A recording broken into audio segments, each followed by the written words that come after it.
Many brave males and a large quantity of irreplaceable land cruisers and other combat equipment. It also moved our war against the Big Uglies into a new phase, one whose outcomes are not easily foreseen. To the race, few words could have been more ominous. Careful planning, leaving nothing to chance, was not only inherent in the temperament of most males, but inculcated in all from hatchlinghood. The race had sent a probe to Toseb 3 1,600 years before, only half so many of this planet's slow revolution around its star, decided it was worth having, and methodically begun to prepare.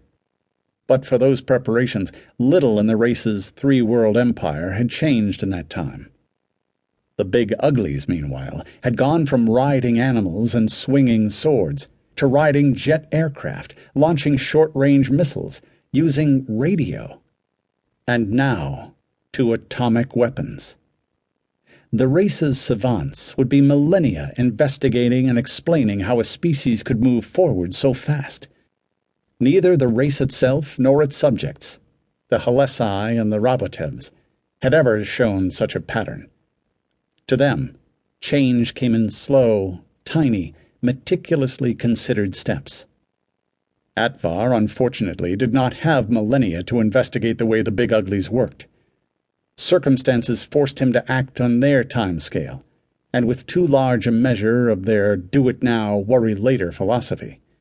He said, "In this entire sorry episode, I take comfort in but one thing." "Permission to speak, exalted Fleet Lord?" a male called from near the front of the hall. Streha, shiplord of the 206th Emperor Yaur, next senior in the fleet after Karel, and no ally of Atvar's. To Atvar's way of thinking, he was so rash and impetuous he might as well have been a Big Ugly himself. But at a meeting of this sort, all views needed hearing. "Speak," Atvar said resignedly. "Exalted Fleet Lord." Streha used the proper deferential title, but sounded anything but properly deferential. "Exalted Fleet Lord, how can any part of this fiasco cause you comfort?" Some of the shiplords muttered in alarm at the harsh language Streha used. Males of the race, even those of highest rank, were expected to show, and to feel, respect for their superiors at all times. But a disquieting number of officers, and not just those of his faction, seemed to agree with Streha. Atvar said, "Here is the comfort, shiplord." He used Streha's title, high but not supreme in the conquest fleet, to remind him of his place, then went on. "Analysis shows the plutonium the SSSR used in its weapon to have come from stocks stolen from us in a raid during Toseb 3's past autumn.